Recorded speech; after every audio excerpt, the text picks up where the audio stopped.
Why did Daenerys Targaryen snap so suddenly in Game of Thrones final season? One fan in a New York bar has a theory he's happy to share. Varys has been slowly poisoning her. That's why she looks so terrible, Michael says of Daenerys in the penultimate episode, referring to a scene in which she looks exhausted and unwashed.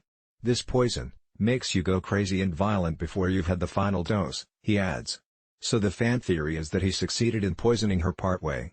Thus, her genocidal spree. Michael isn't sure he's bought into the idea entirely, but all is about to be revealed. Dozens of fans have gathered to watch the final episode of Game of Thrones on a dimly lit patio in North Brooklyn. It's pleasantly warm, which means an errant mosquito or two. Noise from a nearby air conditioner makes the rise and fall of a dramatic music cue impossible to hear. And then there's the maddening, unpredictable nature of bar Wi-Fi, which is still buffering 10 minutes past the show's start time. 15 minutes late, after a long period of a pinwheeling wait icon and frozen on-screen faces, the show starts, but the volume is frustratingly low. The episode's first lines are overwhelmed by viewers yelling for subtitles no one can figure out how to turn on. Is there a doctor in the house? Someone quips. Another 10 minutes passes while heroic patrons step up to do tech support.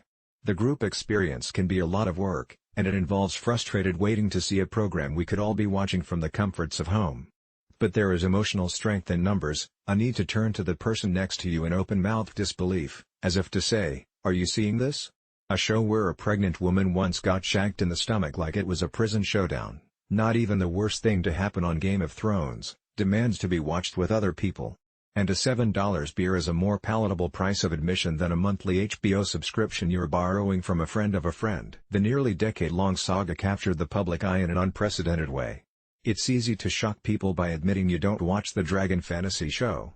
Game of Thrones fans are so engaged with live tweeting that they laugh in the face of online spoiler culture, a force so powerful companies like Marvel have established spoiler warnings before trailers.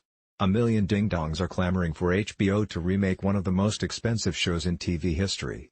Game of Thrones even has its own sort of YouTube React genre, where cameras capture some of the show's most shocking moments from people watching at home and together in bars.